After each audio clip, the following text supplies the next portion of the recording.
Então, vamos lá, né, pessoal?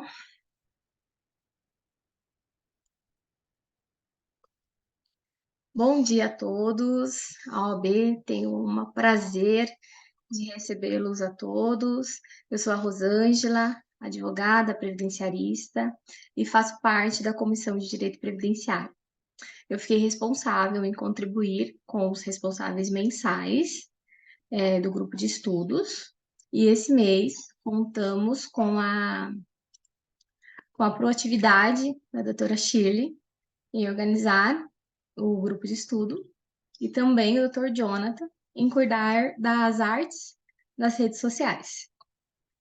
Esse evento ele é promovido pela Comissão de Direito Previdenciário, grupo de estudos, e ele tem como objetivo a gente discutir ideias técnicas para melhorar a atuação da advocacia previdenciária. Quero cumprimentar a todos aqui da comissão, na pessoa da nossa presidente da Comissão de Direito Previdenciário, a doutora Silvana Lopes.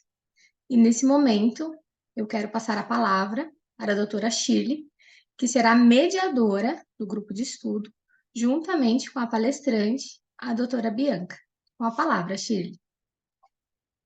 Obrigada, Rosângela. Bom dia a todos. Bom dia, Silvana. Bom dia a todos os presentes.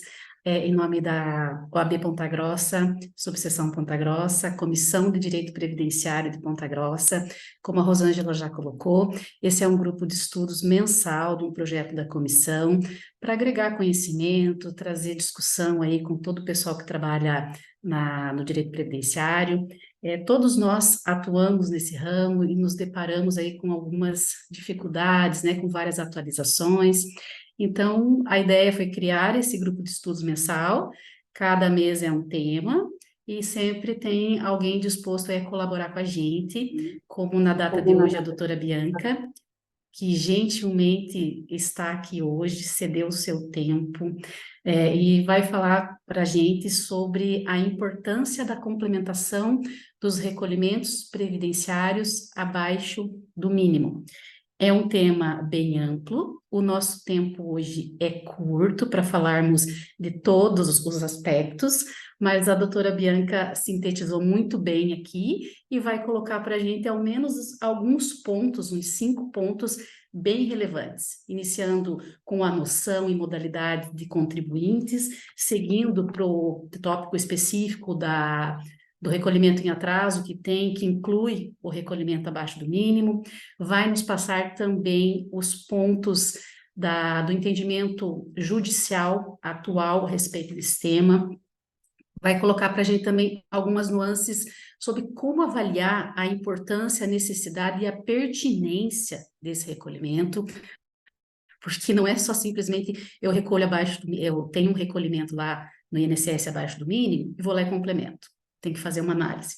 Ela vai passar para a gente também alguns pontos sobre isso, tá?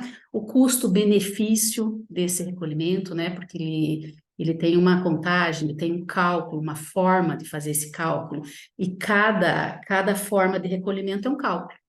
Ela vai explicar para vocês aquela pessoa que é empregado e tem um recolhimento abaixo do mínimo porque trabalha meio período ou menos que isso. Vai explicar alguns pontos ali sobre o MEI, né? Trazer para vocês alguns detalhes que nós consideramos aqui importantes e relevantes para a discussão no dia de hoje. Então, doutora Bianca, eu agradeço imensamente a sua presença, a Comissão de Direito Previdenciário agradece a sua disponibilidade de estar aqui conosco.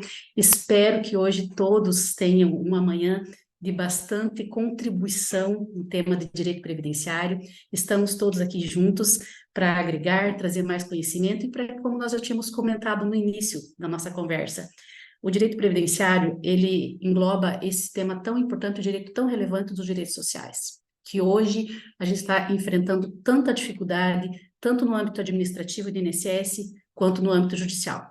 Então, quanto mais nós nos unirmos, estudarmos, mais a gente consegue garantia dos direitos dos nossos clientes e do cidadão para ter um melhor resultado, né? E ter o seu direito assegurado. Doutora Bianca, passo a palavra para que inicie as suas ponderações, os seus comentários, né? Nessa nossa manhã de hoje. Muito obrigada. Bom dia a todos. Eu quero cumprimentá-los na pessoa da doutora Silvana, presidente da comissão, mas quero estender meus cumprimentos, honrando aqui, no meio desse grupo, a doutora Shirley, tá? A doutora Shirley é um canal de bênção na minha vida, viu, doutora? Eu preciso fazer isso hoje, porque desde quando eu te conheci, quando comecei com o direito previdenciário, a doutora Shirley foi uma das primeiras pessoas que acreditou no meu trabalho. E acreditou, eu vou dizer, na alegria e na tristeza, viu, doutora Shirley? Ai, obrigada. Porque foi a primeira parceira do direito previdenciário, foi o primeiro escritório que me recebeu e passei a atender o bem mais precioso que nós temos dentro do escritório, que é o cliente, né? Porque o cliente é aquela pessoa que ele vai falar de você para mais 5 pessoas dentro da casa dele. Então, ele é um grande multiplicador de boas e más notícias. E a gente entregar o que a gente tem de mais precioso, que é o nome da gente, que está aí na boca do cliente, é algo assim que eu não tenho palavras para realmente agradecer a você, viu, doutora Shirley? Porque tenho muita estima por tudo que você faz e essa oportunidade de hoje, mais uma vez, veio pelas suas mãos.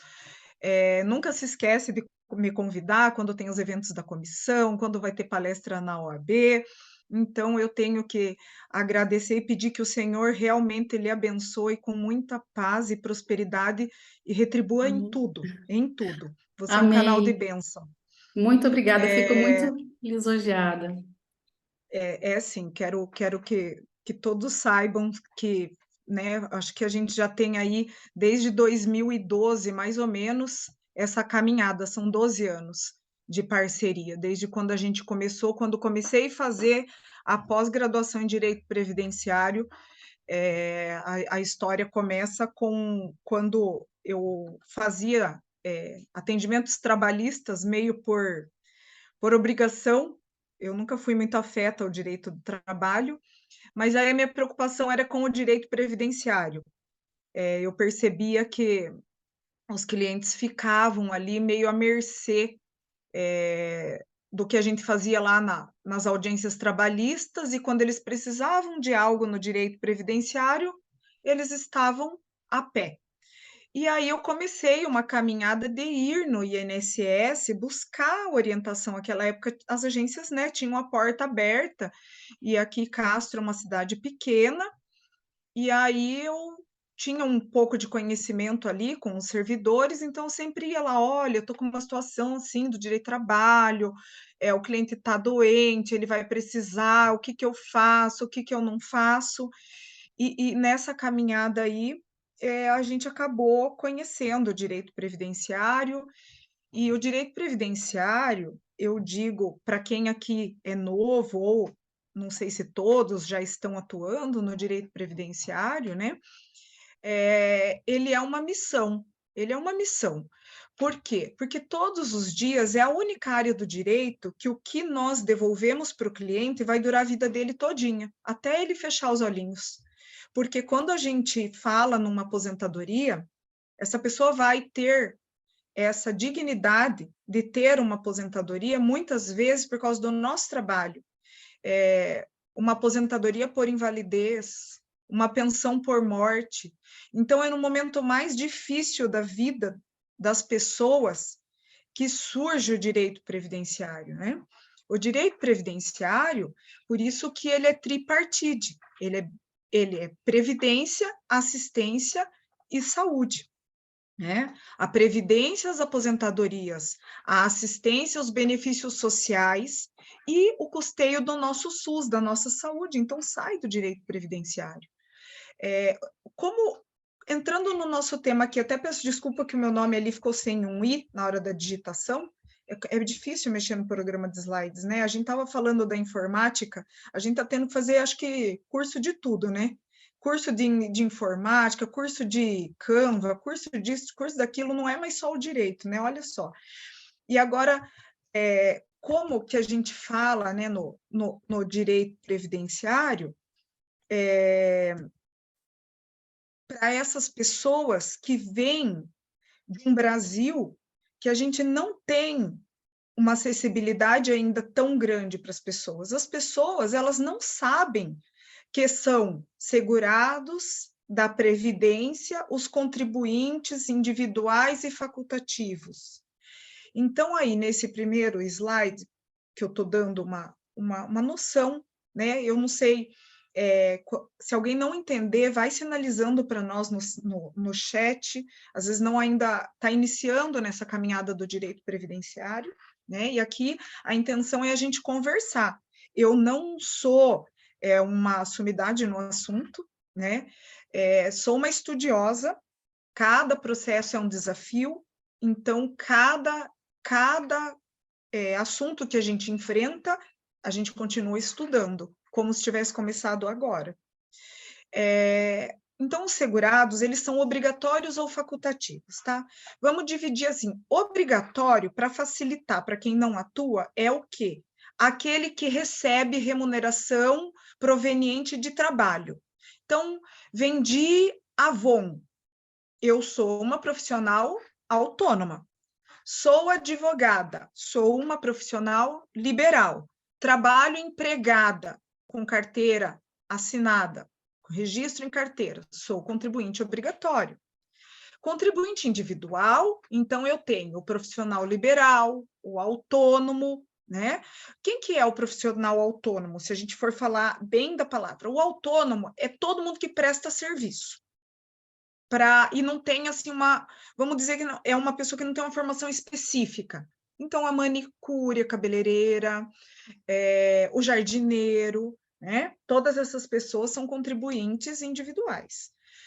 Os profissionais liberais, todos que têm uma profissão, engenheiro, advogado, pode ser contador, todas essas pessoas.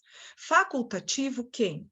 Aquelas pessoas que não exercem uma atividade remunerada, mas querem contribuir porque entendem que devem contribuir. Por quê? Porque o Instituto Nacional do Seguro Social, eu adoro essa palavra para explicar, principalmente para os clientes, seguro social. Nós temos que disseminar essa cultura nas pessoas, que o INSS é um seguro. E o que a gente faz para ter seguro? A gente paga. Eu sempre falo para o cliente, vamos pensar que nós somos igual carros. O carro, quando ele sai da concessionária, quem tem juízo vai lá e faz o quê? Um seguro. Quando eu faço um seguro, eu passo a ter o meu bem segurado, que em qualquer sinistro, qualquer batida, qualquer problema, o seguro vai custear o prejuízo. Então, se eu sou um carro e fiquei com um defeito, doente, o seguro vai pagar esse problema. Se o carro bateu, o seguro vai pagar. Então, bateu, o carro bateu. Então, eu falo para a pessoa assim, por exemplo, a pessoa faltou, né? O seguro vai custear. Agora, eu posso ter um seguro depois que eu já bati o carro? Não. Por quê? Porque a seguradora não aceita o carro batido. Então, existem condições quando eu estou falando em fazer parte desse seguro.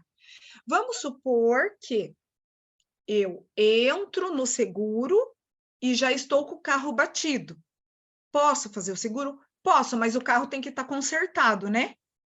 Então, eu conserto o meu carro e faço um seguro. Dali para frente é outra história. Então, o segurado obrigatório e o segurado facultativo, eles podem contribuir com 3 alíquotas, tá? 5%, 11% e 20%. O empregado, ele tem uma tabelinha diferente, depois eu mostro aqui para vocês, que é a tabelinha do empregador, 7,5%, 9%, de acordo com a faixa salarial. Então, o que acontece?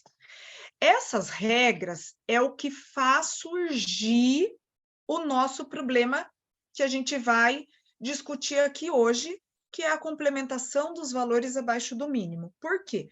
Porque quando eu digo que uma pessoa pode contribuir com 5%, 11%, 20% e com 7,5%, 9% na tabelinha progressiva ali da renda, então significa que se eu este mês prestei um serviço para um cliente, sou advogada, recebi R$ 1.000, eu vou contribuir sobre o que eu ganhei.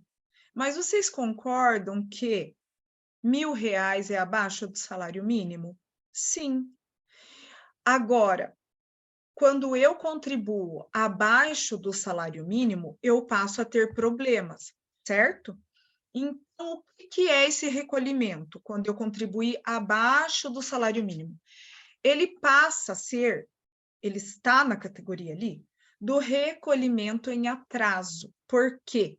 Porque ele gerou uma obrigação de recolher esse valor que faltou para chegar no salário mínimo. Por quê? Porque o contribuinte deste seguro, que é o INSS, ele tem um mínimo para contribuir para ele estar regular com esse seguro. Porque, comparando ainda com o seguro, se eu deixo de pagar, o que acontece se eu bater o carro? Eu estou sem seguro. Se eu deixo de pagar, se eu pago a menos, eu estou sem seguro. É a forma mais simples que eu encontrei até hoje de explicar para o nosso cliente como que funciona esse seguro tão complexo que a gente tem, né? Então, quando gera essa obrigação em atraso, eu vou ter ali algumas modalidades para que eu possa regularizar este seguro. A primeira delas está aí no slide, indenização. Indenização, período decadente, decadente 5 anos, né? Então, recolhimento em atraso é anterior a esse período. Passou 5 anos que estou sem contribuir, sou advogada, comecei a vida agora, não é sempre que os honorários cobrem a despesa, eu deixo o INSS para depois. Aí percebi que hoje preciso contribuir e quero regularizar esse tempo. O que eu tenho que fazer? Comprovação da atividade. Para nós que somos advogados, para os engenheiros, contadores, médicos, dentistas, é fácil comprovar a atividade. Por quê? Porque nós temos documentos, temos comprovação de inscrição, alvará quando fez, do escritório, os processos, toda essa documentação vão contar para o INSS que anteriormente a esses 5 anos eu estava trabalhando e quando eu trabalho eu sou contribuinte obrigatório do seguro, da Previdência. Significava o quê? Que eu não podia estar sem contribuir. Que se houvesse uma fiscalização eficaz, eu poderia ter sido compelida a contribuir com juros e multa, porque eu sou obrigada a contribuir porque eu tenho renda. Todo mundo que recebe é contribuinte obrigatório, prestou serviço contribuinte obrigatório. Motorista do Uber prestou um serviço, contribuinte obrigatório, tá? Aí eu tenho a questão do débito, que significa o quê? Que é o período de agora, não decadente. Significa o quê? Né? Eu não preciso comprovar a atividade, mas eu posso contribuir esses últimos 5 anos agora, que eu vi que eu não estava contribuindo, porque esse período, por algum motivo, eu quero que ele entre ali no meu tempo. Vamos pensar que o INSS é uma linha do tempo. Do primeiro dia que você passa a contribuir até o dia que você vai se aposentar, é uma linha do tempo. O que eu tenho que ter nessa linha do tempo? Eu tenho que ter algo que se chama carência. Carência é o quê? É o tempo que eu tenho que ter para que o INSS me aceite no pedido de um benefício programado, que são as aposentadorias. Eu tenho que ter 15 anos. Então, esse período de 5 anos, ele não está decadente, tá? Depois a gente vai entrando em mais algumas regras. Eu tento ir aos poucos para que a gente possa ir construindo essa lógica do que é a contribuição e o que é essa contribuição em atraso e abaixo do mínimo. A complementação é quando eu, por lei, posso fazer uma contribuição menor que o salário mínimo, por exemplo, o MEI, o microempreendedor individual, ele contribui com R$ 72. É uma contribuição simplificada. O baixa renda também, 5%. É um plano simplificado que depende de requisitos quais? Comprovar a baixa renda, gente. Ele tem que ter cadastro único e tem que ser validado, tá? Então, quando chega um cliente lá no escritório e a gente vê que ele está contribuindo, por quê? Onde que a gente vê? A gente vê num documento que chama CNIS, Cadastro Nacional de Informações Sociais. Esse documento, a gente pede para o cliente ou a gente acessa esse documento por um aplicativo chamado Meu INSS, tá? Então, quando chegar um cliente no teu escritório, se você não atua no direito previdenciário, a primeira pergunta que você vai falar para ele é assim: você está contribuindo para a Previdência, para o seguro? Você contribui para o INSS? Eu contribuo. Você está com carteira assinada, trabalhando, registrada? Não. Então, você que está contribuindo como? Às vezes ele vai falar que ele contribui eles falam no baixa renda, eles falam bem assim, eu contribuo aquele baixa renda. Ou está contribuindo no MEI. Baixa renda a gente pega na hora e vê se isso está aprovado pelo INSS, porque ele tem que ter esse critério do baixa renda, que é uma comprovação. O MEI, basta ser MEI, mas ele tem que estar com essa contribuição sendo feita em dia. Então, assim, a gente pega cliente que ele pegou e contribuiu do ano inteiro, porque ele achou que se ele já contribuísse 12 de uma vez, ele já tinha todos os critérios, mas ele começou agora. Então, é feita mensalmente até a data, que é o 15º dia para quem contribui no individual, e é até o dia 20 de cada mês do MEI. Então, isso tem que estar em dia. Tem a contribuição inferior ao salário mínimo, como eu expliquei no começo. Você recebe uma remuneração que é menor que o salário. Essa remuneração, ela é suficiente para algum critério, mas não para ela contar nesta linha do tempo que eu estou falando. Então, a minha contribuição foi sobre R$ 1.000, 11%, R$ 110. Se eu não complementar, esta contribuição, gente, ela não conta para nada. Para nada. Eu joguei dinheiro no lixo, tá? Então, a contribuição, ela vai ser reconhecida se ela for igual ou superior à contribuição mínima mensal exigida para a categoria. Onde está isso? Anotei aqui, artigo 195, inciso 14, parágrafo 14 da Constituição. Por quê? Porque, assim, quando houve a reforma da Previdência, depois o decreto 3048, ele foi regulamentado, ele foi modificado pelo 10.410. A Previdência Social, gente, ela é como se fosse, um ramo do direito tributário. Por quê? Porque ela está bem relacionada ali com a contribuição. A contribuição ela é equiparada a um tributo, porque você é obrigado a fazer. Então, por isso, ela tem um período que é decadente. Por exemplo, quando você vai lá atuar numa execução fiscal, a prefeitura aí de Tibagi ou de Castro está cobrando 5 anos de IPTU lá de um cliente.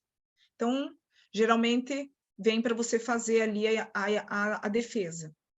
Aí ele tem um período maior e a prefeitura não cobrou ou entrou com essa ação depois de 5 anos. Prescreveu. É um tributo. Por isso essa diferença, se faz mais de 5 anos ou menos de 5 anos, que eu atrasei as minhas contribuições. Só que como o INSS tem regras que estão relacionadas a essa questão do benefício, se eu era obrigado a contribuir e preciso que esse tempo venha fazer parte da minha vida contributiva, eu comprovo a atividade e esse período anterior a 5 anos eu posso contribuir, tá? Mas, se esse segurado, se esse cliente chega até o escritório e ele, né, contribuiu com ou recebeu remuneração inferior ao limite do salário de contribuição, ele vai manter a qualidade de segurado? Vai, se ele efetuar o quê? Os ajustes. E o que são esses ajustes? Complementação, utilização e agrupamento. Esses termos, eles vieram aí, ó, a partir do decreto 10.410. Depois, doutora Shirley, se a doutora puder compartilhar esse material ali com a Rosângela para mandar para todo mundo, tá? Esse material é um material que eu fiz como base nos cursos de formação que eu fiz, que eu faço.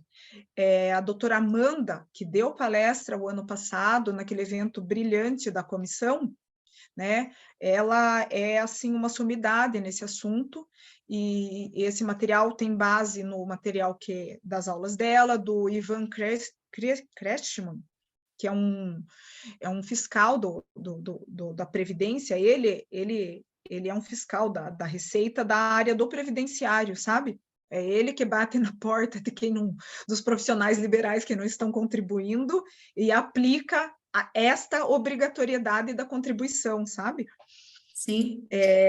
Depois, no final, né? Depois que eu converso contigo, a gente verifica a possibilidade com o pessoal da comissão, de que forma enviar, né? E aí eu Isso te dou um mesmo. retorno. Então, combinado. Vamos para frente aqui. Aí, aqui, ó, o que diz aqui o artigo 29 da emenda constitucional 103?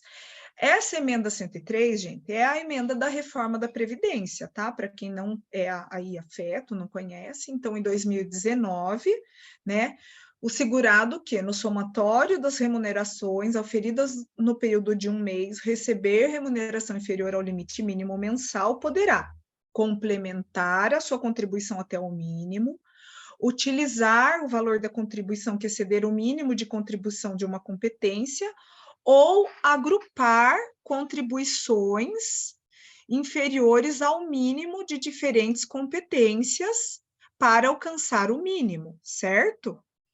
Então, essa contribuição, vamos supor que esse mês eu recebi uma remuneração de R$2.000. Quando eu presto serviços, isso acontecia muito, gente, nas diligências. A gente vai começar a contar a idade aqui agora, porque hoje já nem tem tanta diligência assim. Mas quando eu comecei a advogar, tinha muita diligência. Então, os escritórios grandes da capital, principalmente a gente que está em município do interior, eles nos contratavam para quê? Para tudo. Para ir lá no fórum, pegar o processo físico, digitalizar. A gente tinha uns scanner, eu me achei quando comprei de mão, sabe? Você passava assim, ó, na folha do processo e ele ia digitalizando, aquilo era o máximo. Senão você tinha que tirar xerox, porque quando eu peguei a época do xerox, daí não tinha esse scanner, você ia lá, levava numa papelaria, morria de medo, porque daí tinha que tirar xerox de todas aquelas folhas, e aí você mandava esse trabalho lá para o escritório que solicitou. Quando o escritório era pessoa jurídica, o que a pessoa jurídica é obrigada a fazer? Quando eu presto serviço para eles? Eles são obrigados a reter a contribuição previdenciária, tá? Porque quando eu presto serviço, sou pessoa física, para uma pessoa jurídica, depois de 2003, presume-se que quem que tem que contribuir, reter a pessoa jurídica. E aí a gente vai chegar lá até porque é bem legal essa regra, tá? Então, eu recebi R$2.000 dessa pessoa jurídica que reteve a minha contribuição e fez a minha contribuição lá no INSS. Mas vocês lembram que mês passado eu tive só R$ 1.000 de trabalho? Então, a remuneração de R$ 1.000 estava inferior ao mínimo. Aí, o que eu posso fazer? Em vez de eu complementar aquela remuneração do mês passado, como eu recebi muito pouco, meu bolso está apertado. Por mais que seja pouca a diferença, são R$ 320, correto? O salário mínimo é 1.320, está faltando 320. Então, a diferença que eu teria que complementar seria sobre o 320. Mas está sobrando do R$ 2.000 desse mês. Então, o que eu posso fazer? Eu posso pegar esse valor acima do 320, então 1.320 menos R$ 2.000, e lançar para o mês que faltou. Então, eu não preciso complementar. Por quê? Porque, gente, olha, o que acontece com todas essas regras? Esses ajustes, eles podem ser feitos na competência do mesmo ano. Então, eu estou falando deste ano aqui, ó, de 2023. Então, o que o decreto diz aqui? Ó? Complementação a qualquer tempo e ajustes e agrupamento usando as competências dentro do mesmo ano. Então, eu estou em 2023, aconteceu isso comigo. Vamos supor que eu vou me aposentar com os meus daqui 20 anos, tá? Daqui 20 anos eu vou me aposentar, na verdade são 18, daqui 18 anos. Então, o que vai acontecer? Esses 2 meses, eles não estão contando para mim. E nessa linha do tempo, eu vou me aposentar por idade, tá, gente? Eu não vou me aposentar por outra regra. A gente tem algumas regras para aposentadoria. Tempo de contribuição ou idade. Ainda existe tempo de contribuição, tá, gente? Mas a regra de ouro é o quê? É que com a reforma da Previdência, as pessoas de 40 anos, elas vão se aposentar por idade, se elas não tiverem a contribuição que precisa. Com 40 anos, ninguém tem. Não vai ter. Por quê? Porque você pode começar a contribuir para a Previdência Social com 16 anos. Não tem mais a contribuição do menor. Quando a gente pega pessoas idosas, elas têm a carteira de trabalho do menor, tá? Então, isso que acontece. Quando eu for me aposentar daqui 18 anos, eu tenho lá 14 anos e 10 meses, porque esses 2 meses, esse mês que eu estou falando aí para vocês, estava faltando, ele não está contando. Então, o que eu vou fazer?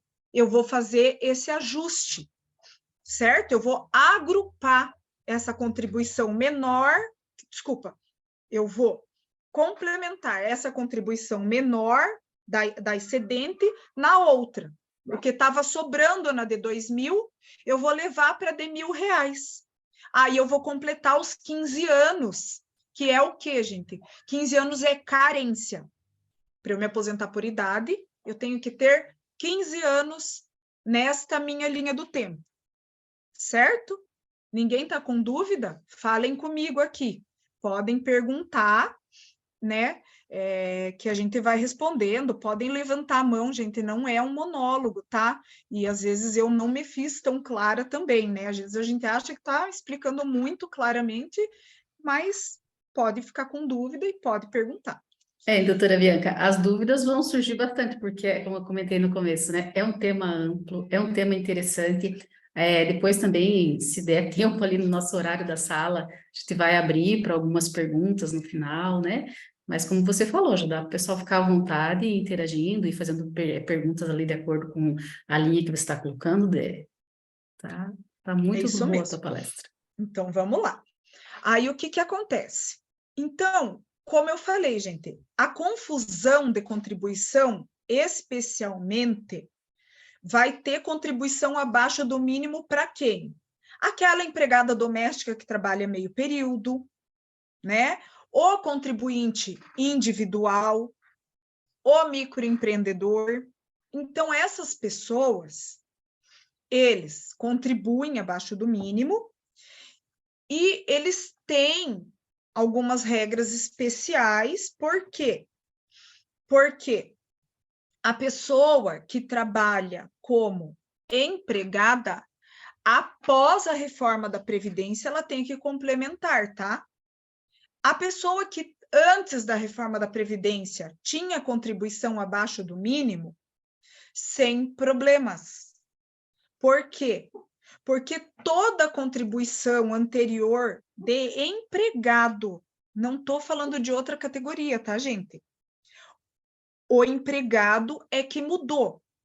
Antes, só tinha que complementar a contribuição sempre contribuinte individual ou microempreendedor, ou facultativo, porque essas pessoas não podem contribuir abaixo do mínimo. Mas antes da reforma da Previdência, o empregado, ele presumia que ele tinha contribuído com a contribuição regular.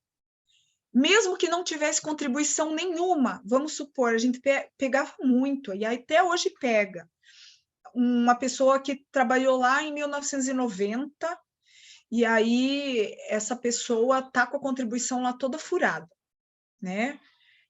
Trabalhava no comércio, trabalhava até de empregada doméstica, mas ela comprova a atividade. Ela trabalhou, ela tem ali o registro na carteira de trabalho, então essa pessoa, ela está ok. Não se fala em complementação para ela, tá? Para quem que se fala daí? Contribuinte individual. E o MEI? O MEI, ele vai ter, quando eles, diz aqui o artigo, essa portaria, ela é recente, por isso que eu trouxe ela aqui, porque está dizendo aqui, já estamos entrando no nosso assunto, porque não tem justificativa a gente falar nesse tema se a gente não for falar de requerimento de benefício, tá, gente? Por que que eu estou interessado em saber da contribuição do cliente? Porque estou interessado em requerer um benefício para ele. Então, os requerimentos de benefício que tiverem recolhimento efetuado pelo contribuinte individual que exerce atividade por conta própria, pelo segurado especial que esteja contribuindo facultativamente, ou microempreendedor, que tratam os artigos 18A e 18C da Lei Complementar 123. Por que que eu trouxe esta lei? Porque quando vocês pegarem, então, o CNIS, que eu falei para vocês, vocês vão ver no CNIS escrito isso, que está escrito lá, a contribuição está escrito LC 123. Então, é esta lei, tá? Então, eu contribuí no MEI 15 anos. Vou me aposentar? Vou. Preciso complementar? Não. Por quê? Porque a lei me permite. Por isso que está dizendo no parágrafo 2º que esses recolhimentos não se aplicam para essas pessoas, essa complementação, certo? Então, para os segurados do artigo 2º, a contribuição recolhida com atraso após a perda da qualidade de segurado poderá ser computada para tempo de contribuição, desde que o recolhimento irregularmente realizado seja anterior à data do fato gerador do benefício pleiteado. Por que que eu estou trazendo isso aqui? Porque todo o problema da contribuição, da complementação e da contribuição em atraso, ele começa quando a gente vai fazer um requerimento de benefício, tá? Então, o que que acontece? Eu tenho que observar o CNIS do meu cliente antes de fazer qualquer coisa, porque senão eu vou receber uma surpresa. Porque quando eu estou falando sobre esse cliente que tem uma contribuição e precisa regularizar, ou porque ele não contribuiu, ou porque ele contribuiu menor, eu tenho que ver se ele tem qualidade de segurado, certo?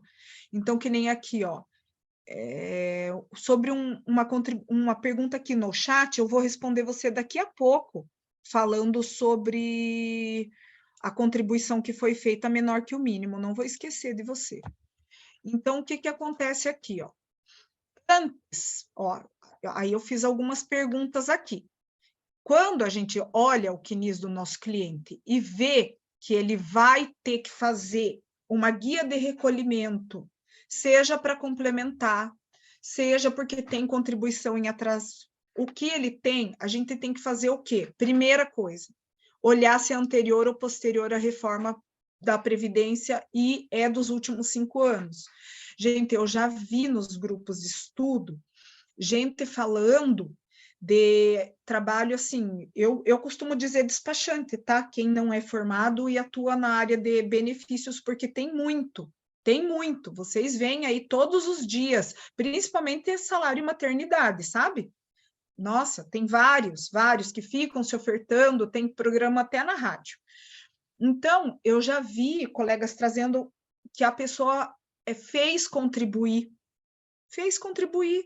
para fabricar um benefício. É isso que está falando ali o artigo. Eu fiz o requerimento, vi que não ia ter, aí eu gero uma guia e mando o coitado do cliente pagar. Pode, não vai contar. Porque o fato gerador é o quê? O fato gerador do benefício, é o requerimento.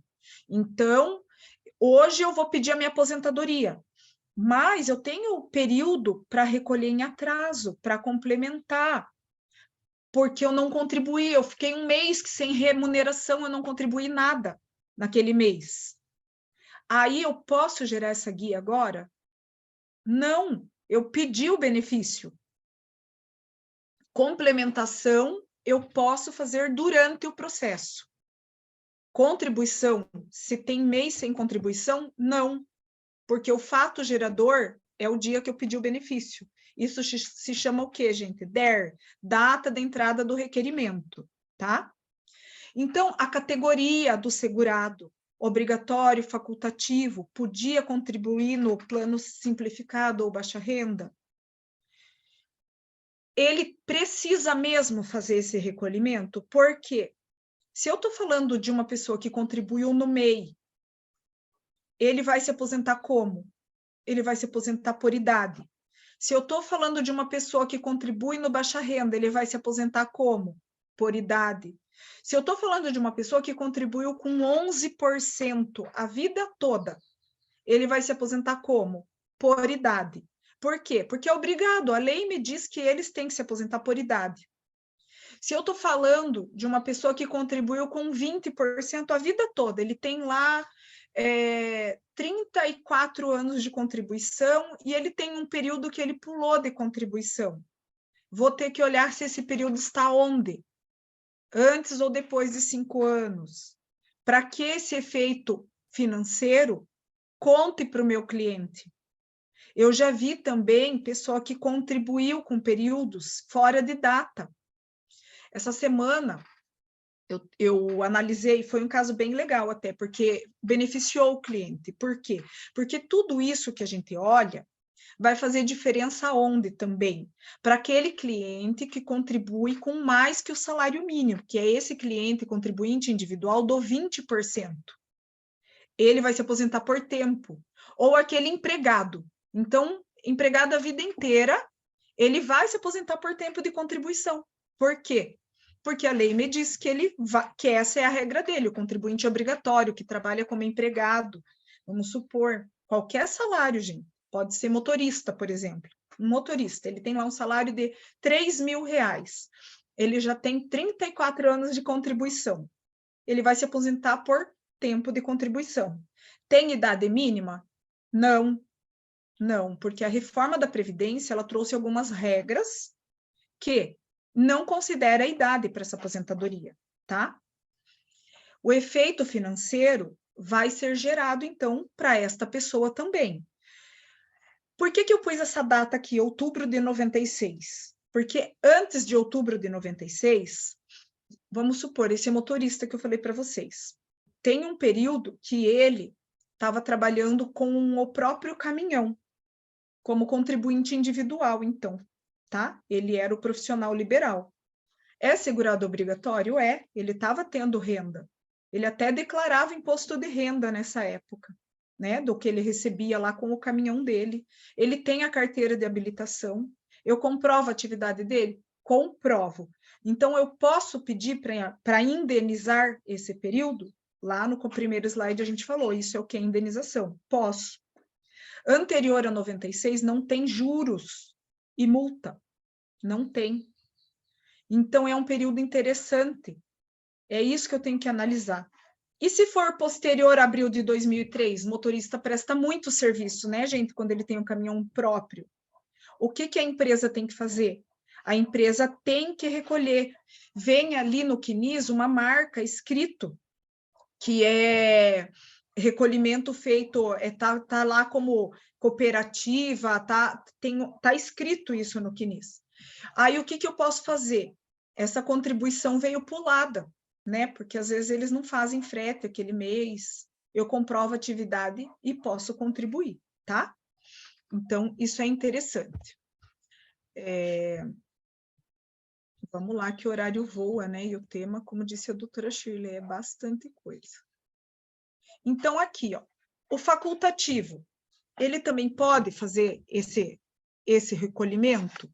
Sim, mas o que acontece? Existe uma regra para ele. Por quê?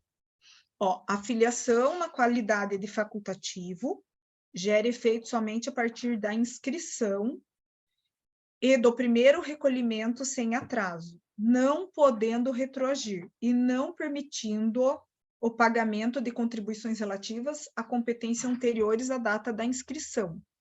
Após o início, o segurado facultativo só poderá recolher contribuições em atraso quando não tiver ocorrido perda da qualidade de segurado. Então, o facultativo, gente, é o estudante, a dona de casa, e aí eles vão recolher quando eles se inscreverem. Então, vamos supor, a minha filha, ela vai fazer 16 anos o ano que vem. E vamos supor que eu quero começar a contribuir para ela, por quê? Porque ela escolheu uma profissão perigosa. Ela está estudando, ela está fazendo colégio técnico em agropecuária. E aí, eu tenho receio que ela fique sem seguro. Então, posso começar a contribuir para ela a partir dos 16 anos, certo? Então, vou lá. Como que eu faço uma inscrição? Eu vou no sistema lá do meu INSS e faço uma inscrição. Vai ser gerado um número para ela, número de identificação do trabalhador, NIT. E aí eu vou passar a contribuir para ela, no salário mínimo, tá? Quanto? 11%, gente. Por quê? Porque ela tem 16 anos. Ela, por enquanto, ela vai, em tese, se aposentar por idade. Depois a gente entra em outras regras aqui, se compensa, se não compensa. Mas vamos pensar no salário mínimo para a gente não fazer tanta confusão. Estou pagando lá o salário mínimo para ela e aí parei de pagar. Quanto tempo eu posso ficar sem pagar para ela? 6 meses. Depois de 6 meses, ela perde o seguro. Por quê? Porque ela é facultativa, ela não está trabalhando. Aí vamos supor que ela começa a fazer um estágio. Qual que é a categoria dela? Facultativo, porque ela é estagiária. Não, estágio não é emprego, é contribuinte facultativo, tá? Então, ela arruma daí um estágio, ela se forma, aí ela já começa a trabalhar, ela arruma um emprego. Aí ela passa a contribuir como contribuinte obrigatório, empregado. Empregado, contribuinte obrigatório.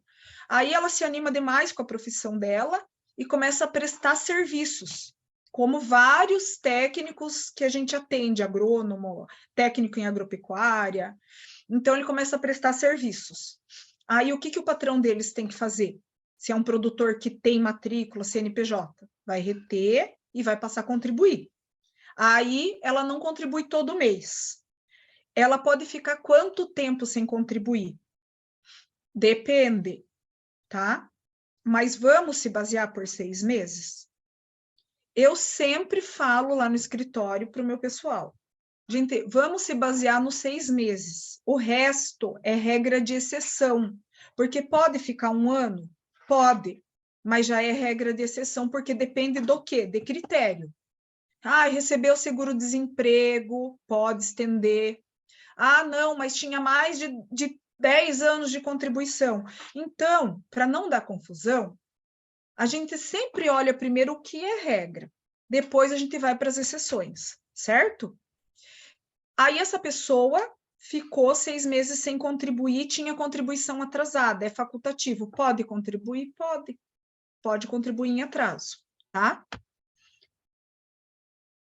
O obrigatório, então, a gente vai olhar quem que era o responsável. Por quê? Porque essa contribuição abaixo do mínimo, né? O patrão estava recolhendo abaixo do mínimo. Mas espera aí, esse patrão, qual que era a remuneração que está na carteira de trabalho? Ah, não, ele contribuiu errado.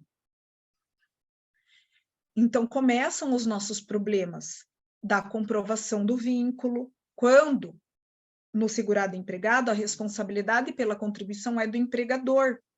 Por quê? Porque eu não vou falar em recolhimento em atraso e nem em complementação. O meu patrão não pagou.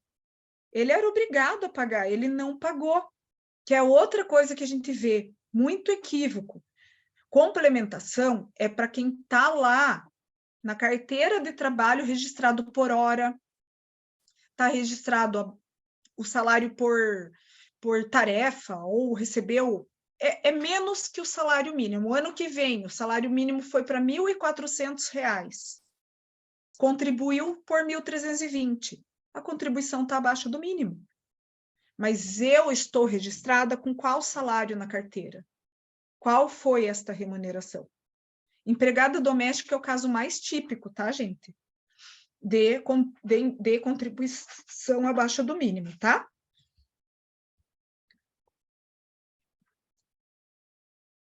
Então, esses requisitos que são exigidos na legislação, eles têm que estar cumpridos, e essas pessoas que prestam trabalho por conta própria, né, que são esses contribuintes individuais, sempre eles vão ter esses problemas e esses períodos, e esses autônomos que a gente está falando também, porque se você pensar bem, a diarista, por exemplo, se ela não tem MEI, ela vai ter contribuição, às vezes, abaixo do mínimo, né? Porque, vamos supor, ali na ordem, aqui em Castro, né?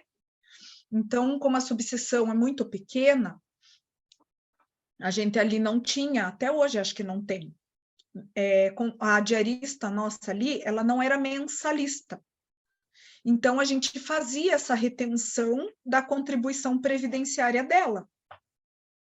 Ela vinha lá X vezes na semana, quando fechava o mês dela, não dava um salário mínimo. Então, a gente fazia a retenção da contribuição dela por uma RPA, requisição de pagamento avulso, você tirava ali a contribuição dela, e aí, o que ela deve fazer hoje? Complementar para o mínimo, tá? Porque senão não vai contar. Então, mais uma vez aqui, a gente faz essa análise matemática do recolhimento em atraso. Por quê? O valor que vai ser pago é indenização, débito ou complementação. Vai gerar um retorno para esse cliente? Por quê, gente? Vamos supor que eu estou falando numa pessoa, eu aqui, quando eu me aposentar por idade, vamos supor que eu tenha 20 anos lá no meu tempo. E desses 20 anos, tem um período lá que está abaixo do mínimo, conforme eu falei para vocês. Só que eu tenho 20 anos lá. E esse período que está abaixo do mínimo, ele seria complementado no salário mínimo. Ou eu vou apresentar minha declaração de imposto de renda para ter um benefício mais elevado. Eu quero provar. Esses dias eu peguei e fiz análise da aposentadoria, gente, de um médico. Foi bem legal. Teve ele quando ele se formou, então ele foi, na época, atrás de um advogado, ele fez a inscrição dele lá como médico. E ele se aposentou por tempo de contribuição. Tempo de contribuição, o que a gente quer?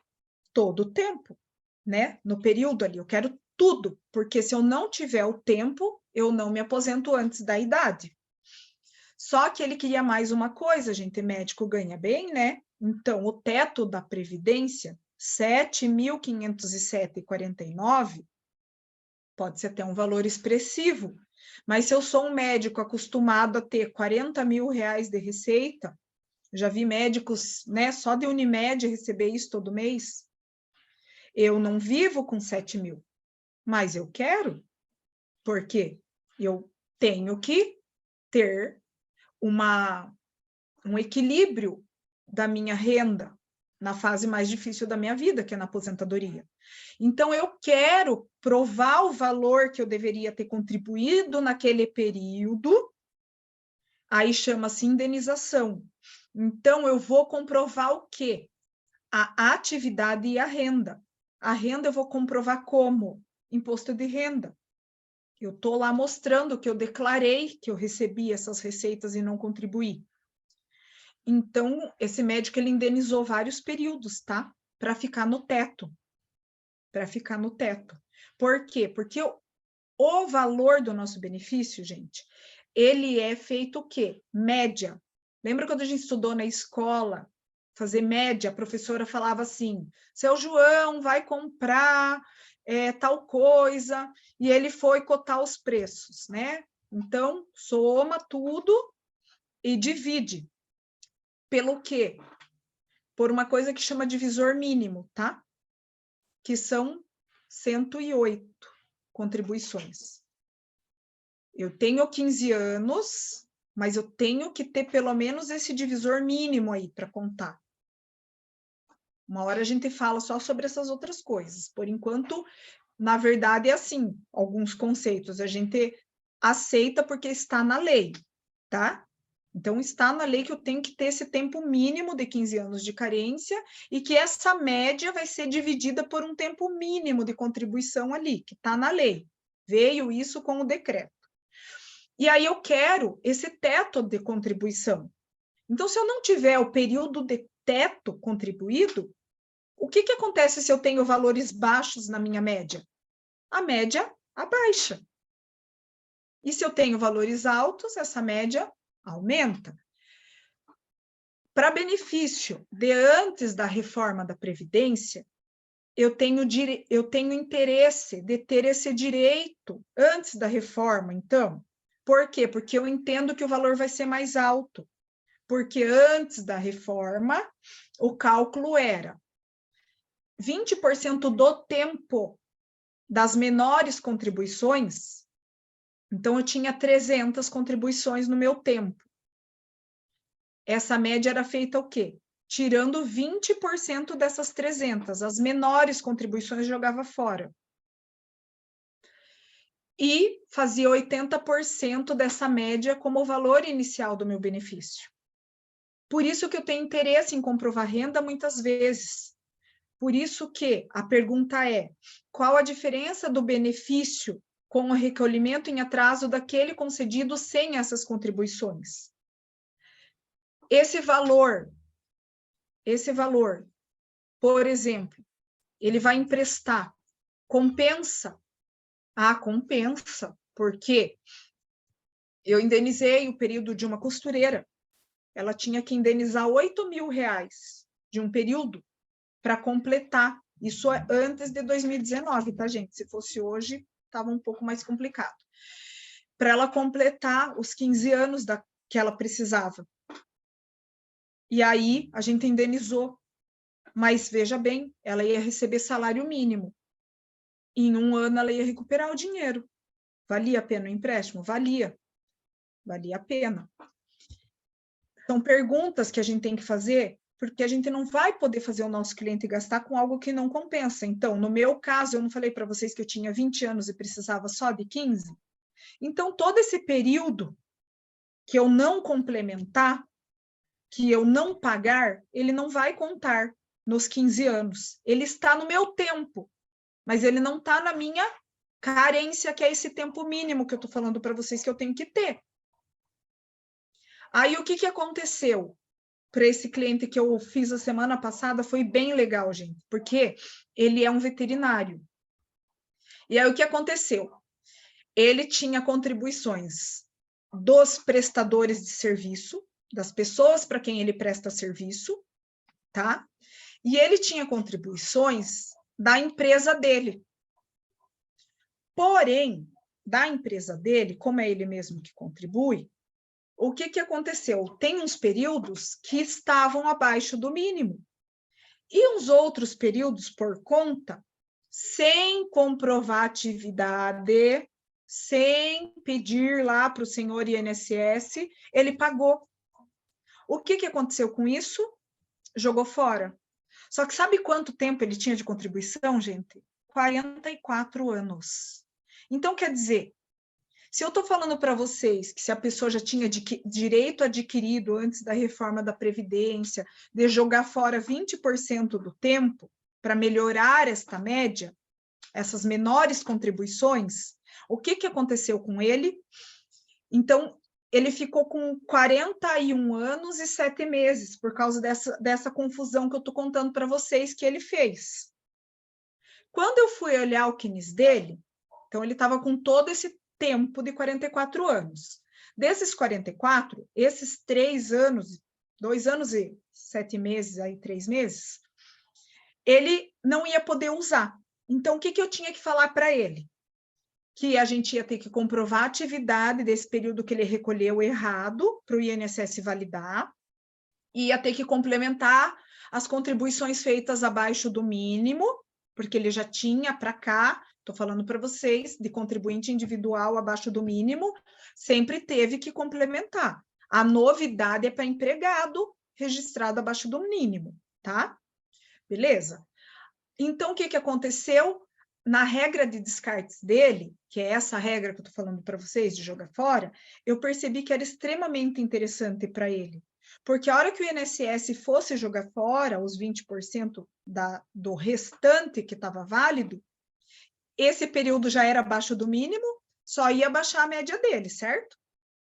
E os outros períodos abaixo, como é 20% e o tempo dele está sobrando, o INSS vai pegar tudo de julho de 94 até agora, gente.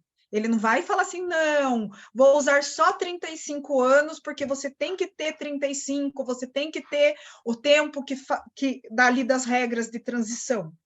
Não, ele vai pegar todas as contribuições, os 41 anos, vai fazer a média das 80% maiores, certo? E vai dividir por esse divisor que ele tem, não é pelo divisor mínimo. Então, vai jogar o divisor dele lá, né? Por exemplo, 400 contribuições, tirou 80, sobrou quanto? 320. Aí ele tem lá 2 milhões para dividir por esse 320. Eu sempre conto para o cliente assim, que o saldo da conta do INSS é um saldo igual da poupança. Então, quanto que você tem na tua poupança lá? Ah, tem 1.800.000, que vai dividir por esse número de meses que vai ser utilizado, né? Para daí chegar no valor da aposentadoria, certo? Então, quando eu vejo no atendimento que não faz diferença para o meu cliente, por que eu vou usar? Quer dizer, ele ganhou ali um descarte que a gente fabricou para ele, como ele tinha tempo sobrando. Se eu complementasse, ia ser mais contribuição no mínimo, se eu não quisesse comprovar renda, que daí ia jogar fora.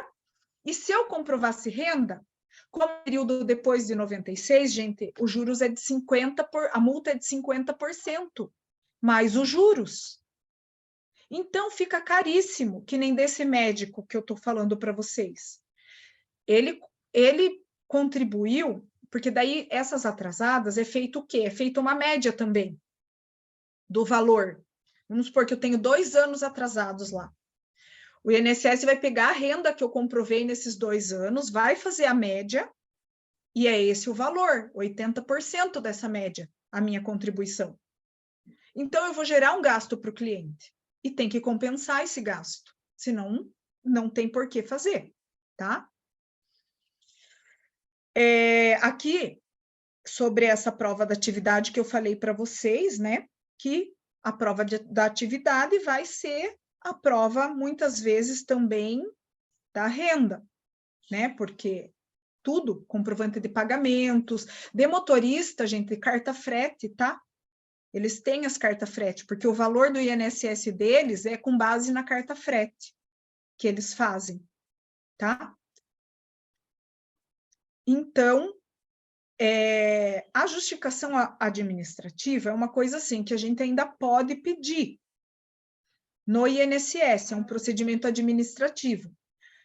Eles estão fazendo? Não estão.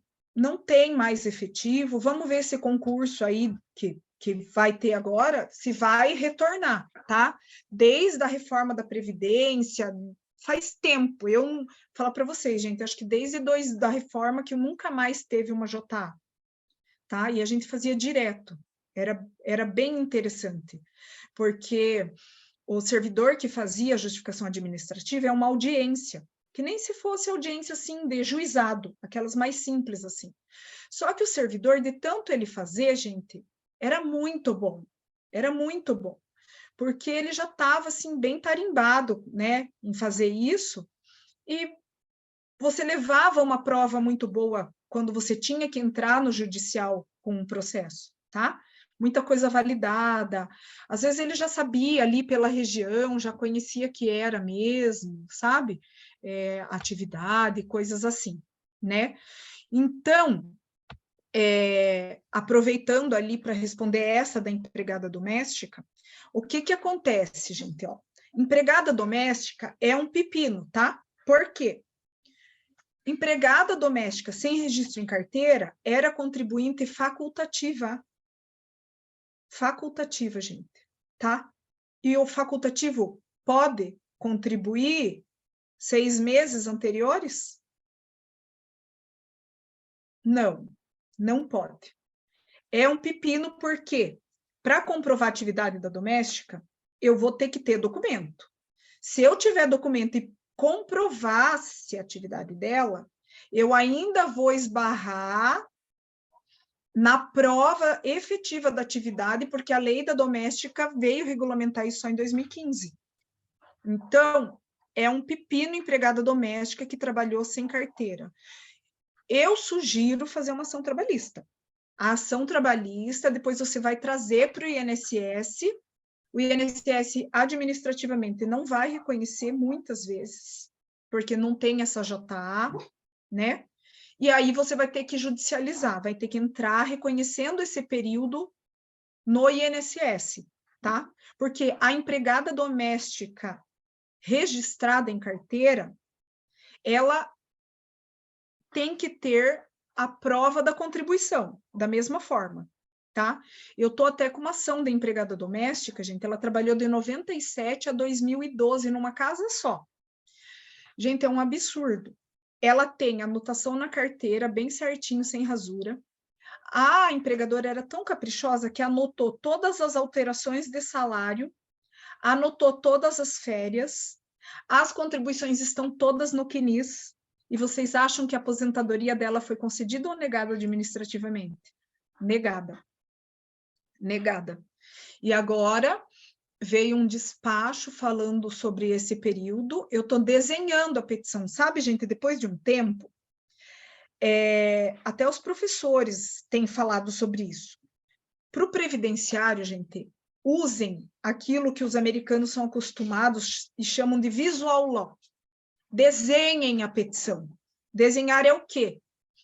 Colhem a imagem da carteira de trabalho, colhem ali os registros, apontem, façam flechas coloridas, sabe? Desenhem essa petição para que isso seja mais claro na hora de uma análise, tá? No INSS, isso vale? Depende mais ou menos. Por quê? Porque o servidor, ele tem ali tarefas para cumprir, e essas tarefas valem pontos. Então, o que a gente cuida? A gente cuida no administrativo para dar o menos trabalho possível para ele cumprir a tarefa. Ele tem uma pontuação mínima para cumprir nesse home office. E essa pontuação, gente, ela é desumana, tá? ele ganha, assim, 0,75 por um processo X ou Y, e ele tem que ter 15 pontos. Então, ele tem que analisar uns 20 processos por dia. Por isso que vem muito processo, quando a gente está fazendo comprovação, dizendo para juntar documento de novo. Quando vier isso para vocês, gente, na hora de vocês juntarem documento de novo, olhem os documentos, se eles estão certinhos ou se não tinha documento de ponta cabeça, documento ilegível, que pode ser isso que o servidor está sinalizando ali para você. Aí você escreve na exigência que os documentos estão corretos, que os documentos já foram juntados. Se o documento não foi juntado, hoje é um problema, tá? Por quê? Porque pode ter alteração naquela data que eu falei para vocês do fato gerador. Pediu o benefício hoje, mas não juntou todos os documentos obrigatórios. Isso pode acabar mudando a data do início do benefício. Significa que o cliente não vai receber desde o dia que ele acha que ele ia receber, tá? Porém, às vezes, ele não trouxe os documentos. O que você faz? Espera. Explica para ele, fala, olha, enquanto você não me trouxer esse documento específico aqui, eu não vou dar entrada. Por quê? Porque eu vou perder tempo e não vai adiantar para você. Porque o INSS não vai contar esse prazo enquanto não tiver tudo certinho. Eu tenho que comprovar uma atividade, eu tenho que comprovar esse vínculo da empregada. O INSS não reconheceu, mas o documento estava lá, ótimo. O INSS não reconheceu e o documento não estava lá, que triste, tá? Então, a gente tem que se atentar nessas coisas. Volto na questão do CNIS, né? Tá. Doutora Bianca, só abrindo um parêntese, esse que a colega colocou ali no chat, esse tema da questão da empregada doméstica, isso ocorre muito. A gente vê muito no escritório essa situação de empregadas domésticas que às vezes trabalham meio período e não tem o registro, né? E aí depois ela perguntou ali, trabalhou de 2002 a 2013 sem registro em carteira, como que eu faço para reconhecer esse período? E tem a possibilidade também da declaratória trabalhista, né, que não prescreve. A ação trabalhista, isso mesmo. Que daí seria o início de prova material, né, para a resposta do caso dela. Isso mesmo, essa palavra que a doutora Shirley falou, início de prova, gente, é por quê? Porque não é prova para o INSS, tá? Se você não tiver um documento para que o INSS olhe para o teu pedido, mesmo no judiciário, só prova testemunhal não vale. Então, início de prova seria o quê? Anotou na carteira, não contribuiu. Anotou na carteira e tem uma rasura. Anotou na carteira e eu tenho dúvida se o serviço foi prestado, tá? Então, o início de prova são trabalhista, né? Esse início de prova tem essas dificuldades, porque documento as pessoas não guardam, né? Então, trabalhou lá como doméstica. Ah, mas tem o recibo de pagamento? Não é, em regra as pessoas pagam em dinheiro, não pegam recibo, é raro aquele empregador que vai, deposita na conta, né, e leva tudo mais certinho. Então, geralmente a gente tem se deparado muito na área previdenciária com esse tipo de situação também.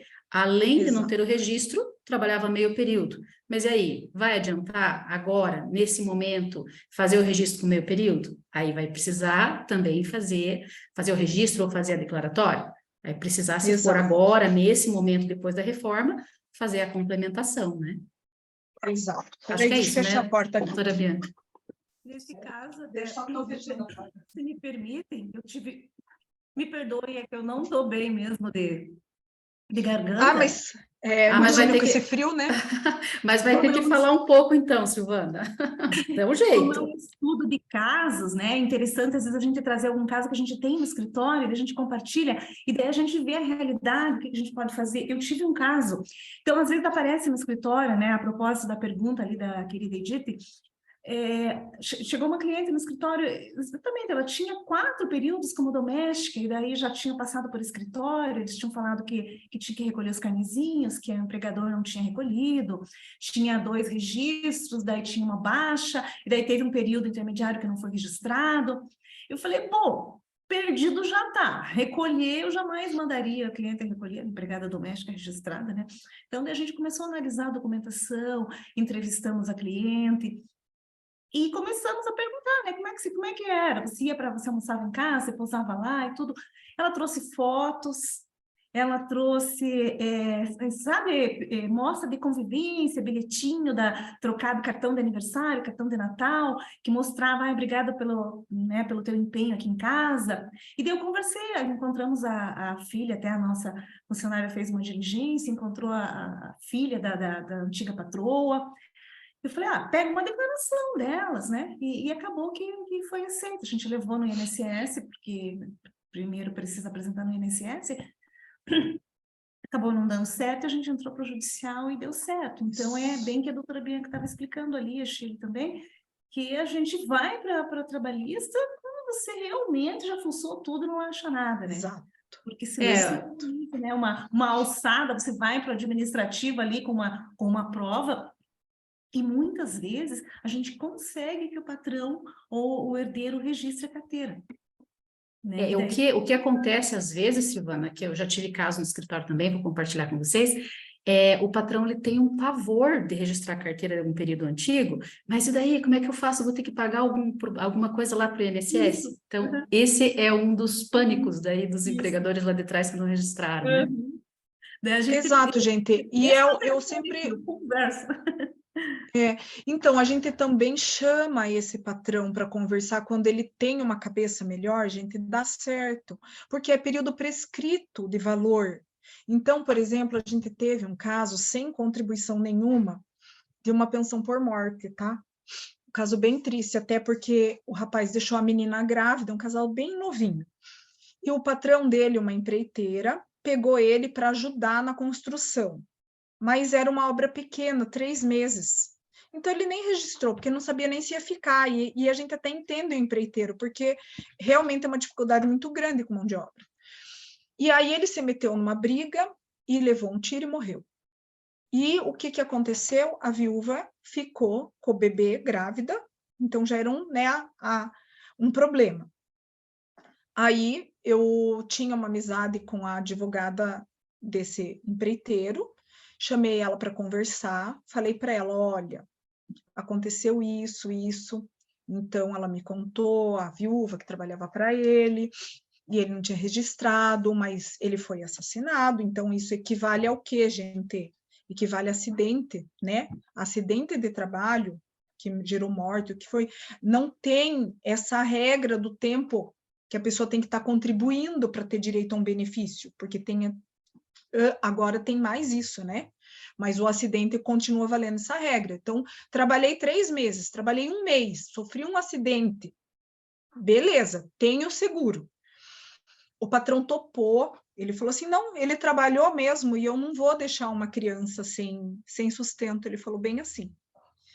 E nesse caso, ele ia ter que contribuir, tá? Porque não era período prescrito. Aí ele entendeu, a gente fez a comprovação desses meses, e na época não tinha, a regra era diferente, tá, do divisor mínimo, vamos falar assim para quem não é da área entender. E essa viúva, eu levei esse processo, então, trabalhista pro previdenciário, porque o INSS no administrativo não aceita mesmo, e a gente conseguiu a pensão por morte, tá? E naquela época não tinha idade mínima para viúva ainda, tá? E ela recebe essa pensão, a criancinha, até agora.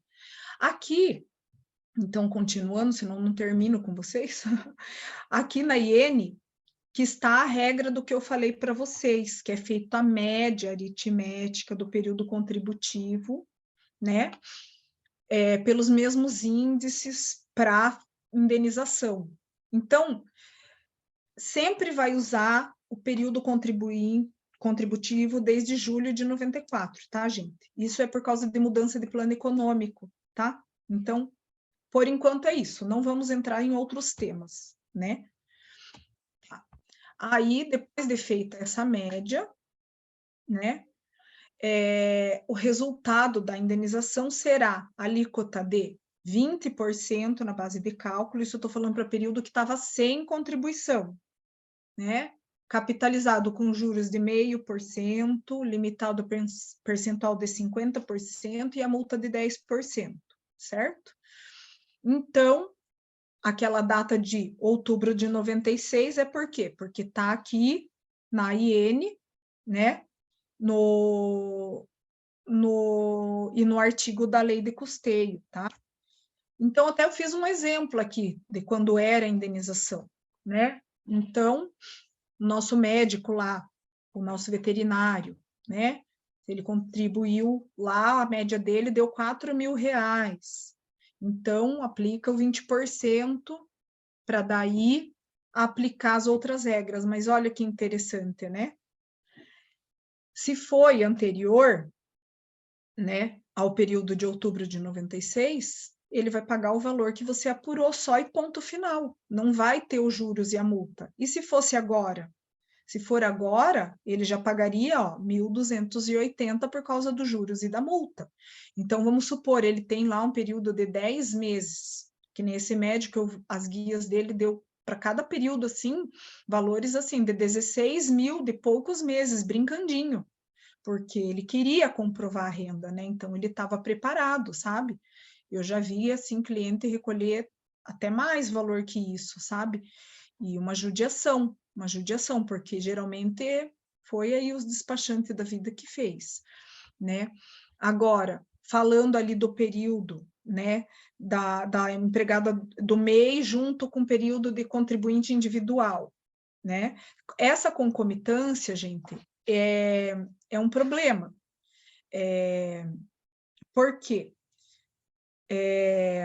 O INSS não está aplicando regras de concomitância conforme a gente já tem hoje julgado que deveriam somar os salários. Mas o maior conflito é o quê? É que o MEI ele vai aposentar por idade e o contribuinte individual pode ser aquele que quer aposentar por tempo, né?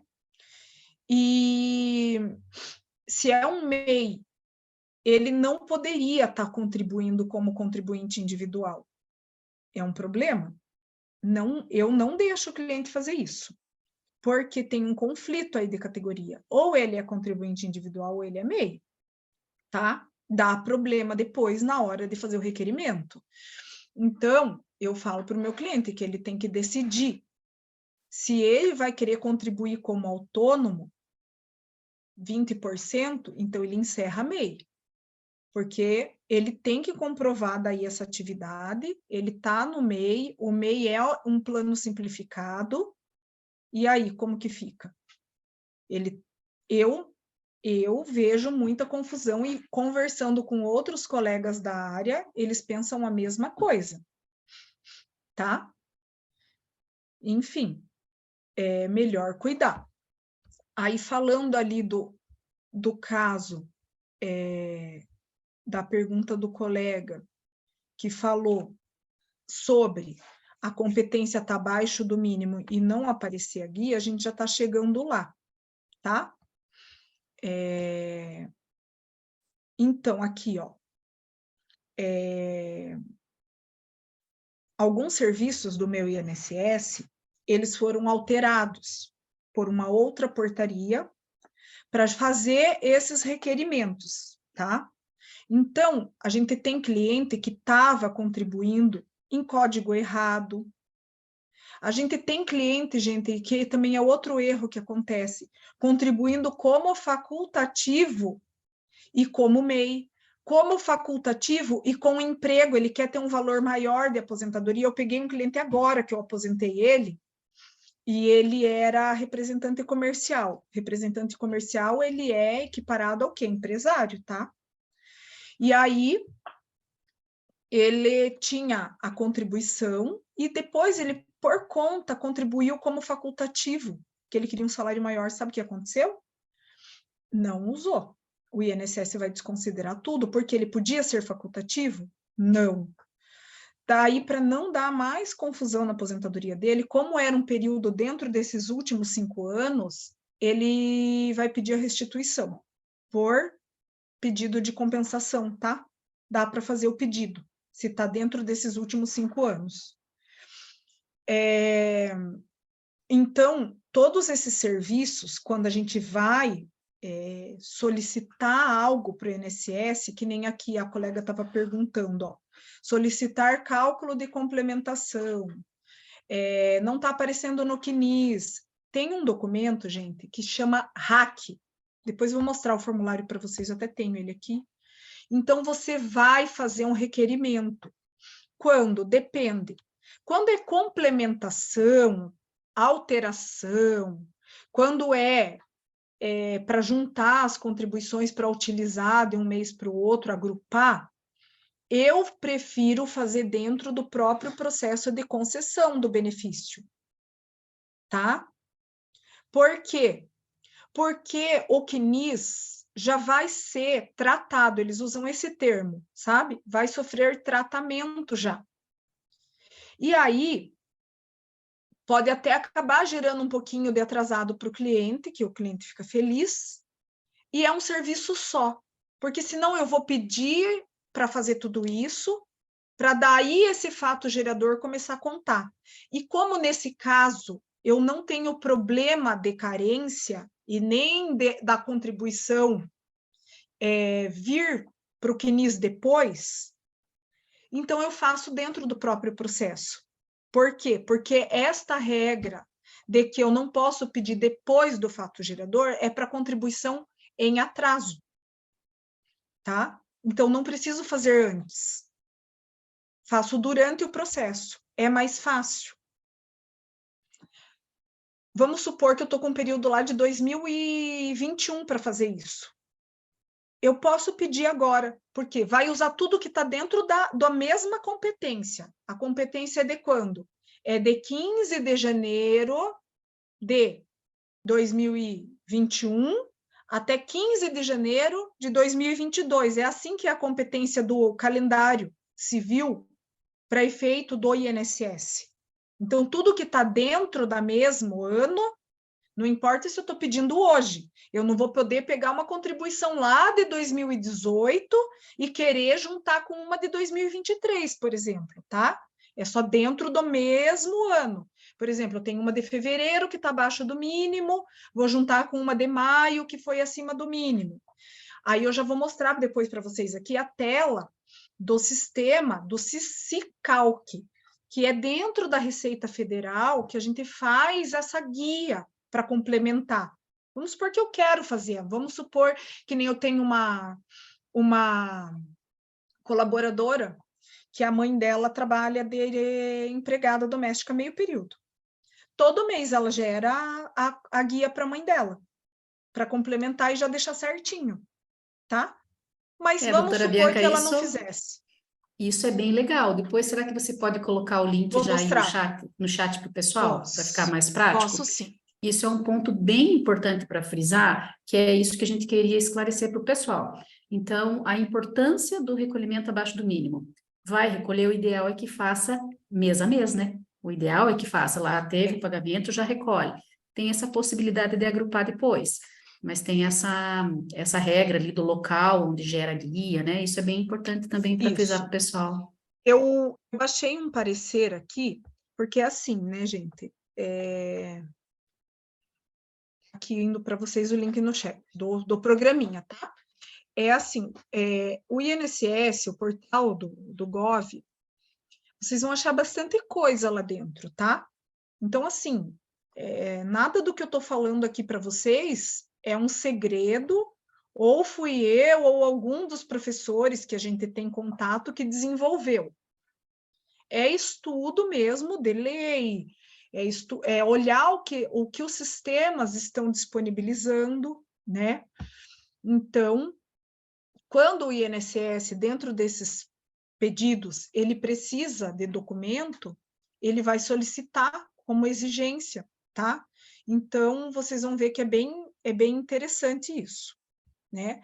Então, esse documento que é a RAC, depois eu abro aqui o meu e mostro para vocês, né? A contribuição em atraso, após a perda da qualidade de segurado, não vai ser computado para carência. O que é interessante nessa contribuição abaixo do mínimo, gente?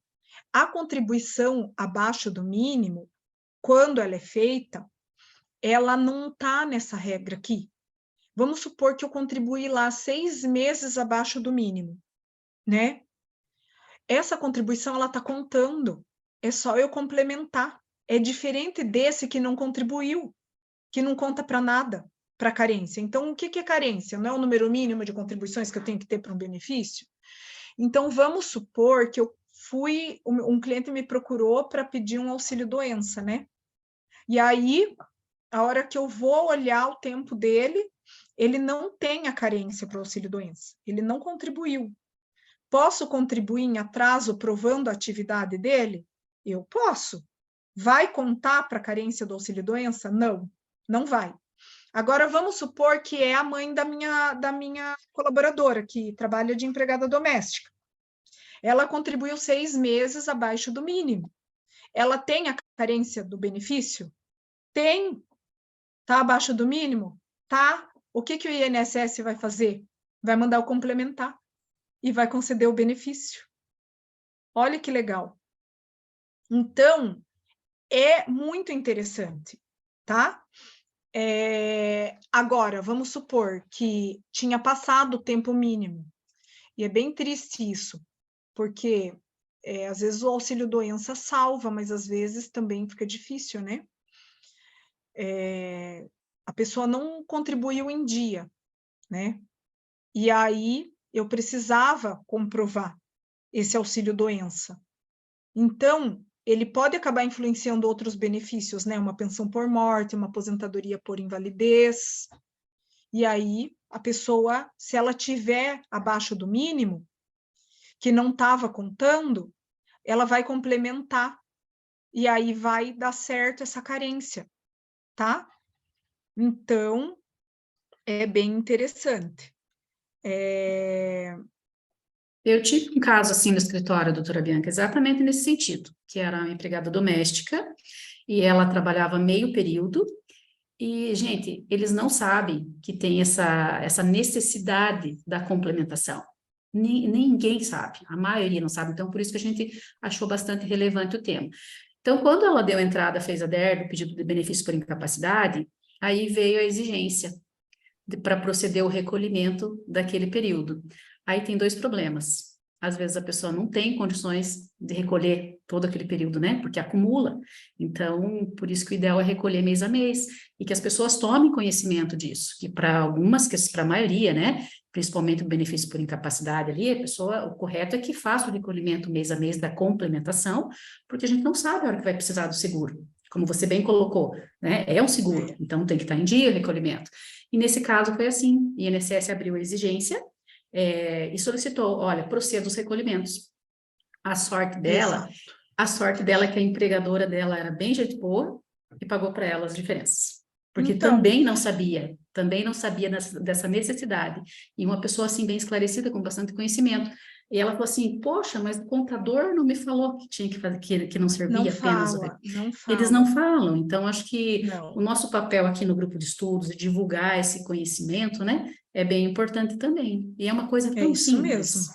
É simples, porque nem é tão caro. Agora, que nem a Silvana está perguntando ali no chat.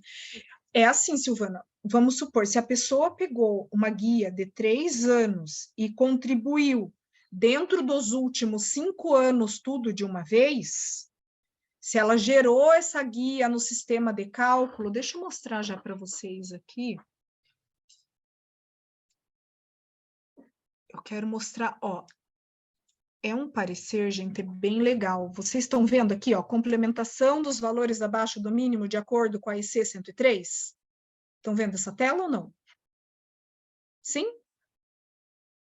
Então, beleza. Aqui, esse parecer tá na própria página do INSS, tá?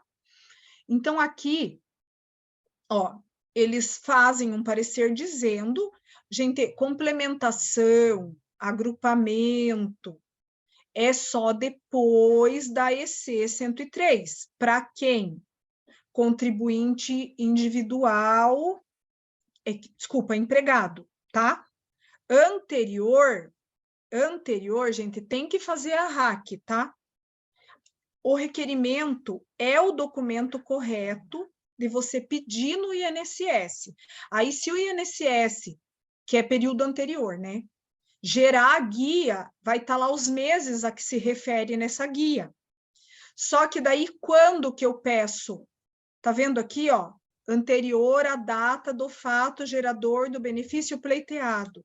Então, daí eu tenho que fazer antes, tá? Então, nesse parecer aqui, ó, eles estão dizendo aqui, ó, como que você faz, ó, como que calcula a diferença, quer ver? Ó, eu vou mais para baixo, que eles fazem até uma continha aqui, ó. Então, aqui, ó, uma remuneração de 698 quando o salário mínimo era 998. Você multiplica a diferença pela alíquota do empregado, que naquela época era 8%, agora é 7,5%. Mas o programa, gente, que eu vou abrir aqui para pegar agora aqui para vocês, ele faz sozinho. Então, é só jogar aqui no programa as diferenças, que daí ele vai, a hora que você puser aqui no preenchimento da geração, da guia, ele vai fazer o que eles estão mostrando aqui, ó, que eu vou mostrar aqui porque está mais fácil, que já vem as telas aqui, ó. Então, você entrou lá no sistema do cálculo, né? Aí você vai clicar em pagamento, pessoa física, vocês estão me acompanhando? Ó, vai gerar aqui a guia, município, tudo certinho. O código é sempre esse, 1872, por quê? Empregado, está complementando. Ó, né? Aí ele vai gerar o valor da diferença, que era lá, ó, o 8% da diferença. Ó, recolhimento mensal, complemento, é o código da guia, né? Então, aí ele vai gerar para que referência que é, a data de vencimento que é, né? Você vai digitar o CPF, pronto, vai imprimir a DARF, não tem erro daí. Sabe quando que está dando muito rolo de contribuição assim, do complemento? Gente que ainda está pagando no carnezinho. Sabe aquele carnê da papelaria? Aquilo aceita tudo, gente, porque, como diz o cliente simples, a gente, doutora, o papel aceita tudo, aceita mesmo. E até o caixa do banco, porque a pessoa chegou com a guia preenchida lá, o banco recolhe, né? Eles não vão ficar falando, porque nem é a parte deles, tá? Essa coisa da contribuição em atraso e não poder ser feito em dia, gente, teve um processo meu que eu peguei essa regra da mudança aqui, tá? Foi um pepino. Então, a gente estava lidando com a aposentadoria de um motorista de caminhão.